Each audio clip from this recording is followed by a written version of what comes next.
By 15th of June, much of Sievierodonetsk was largely in ruins and Russia had urged Ukrainian defenders to stop senseless resistance and lay down arms. Russian authorities said it had opened a humanitarian corridor from the Azov towards Russian territory while accusing Ukraine of disrupting evacuation efforts. Mayor Oleksandr Struk said Russian forces were storming the city from several directions but insisted Ukrainian forces were not completely cut off and evacuation routes still existed.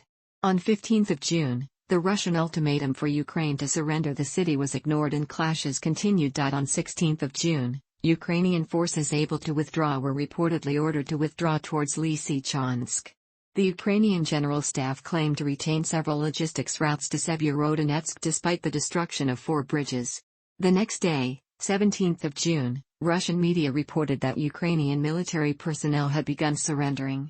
The ISW argued the battle had tied down Russian forces which could have been used elsewhere in the war, observing that Russia had concentrated the vast majority of its available combat power to capture Sievierodonetsk and Lysychansk at the expense of other axes of advance and is suffering heavy casualties to do so. On 18th of June, Governor Serhiy Haidai wrote on Telegram, "Now the most fierce battles are near Sievierodonetsk.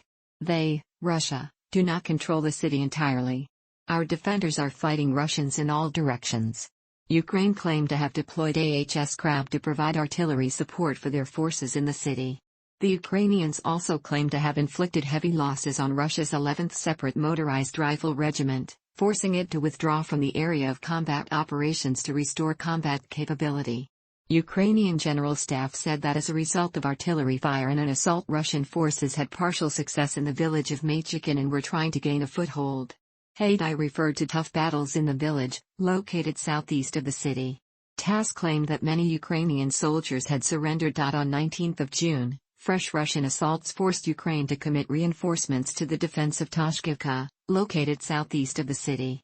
Tanks and Grad launchers were seen being deployed to reinforce area, with a tank crewman confirming their destination to sources. There were fears of the Russian pincer maneuver being used to entrap the Ukrainian forces in the Sievierodonetsk pocket, as the pocket was about 75% closed by Russian forces. The decision to hold on to Sievierodonetsk and continue fighting for the city was acknowledged by Ukrainian commanders as being risky, due to the risk of Russian encirclement.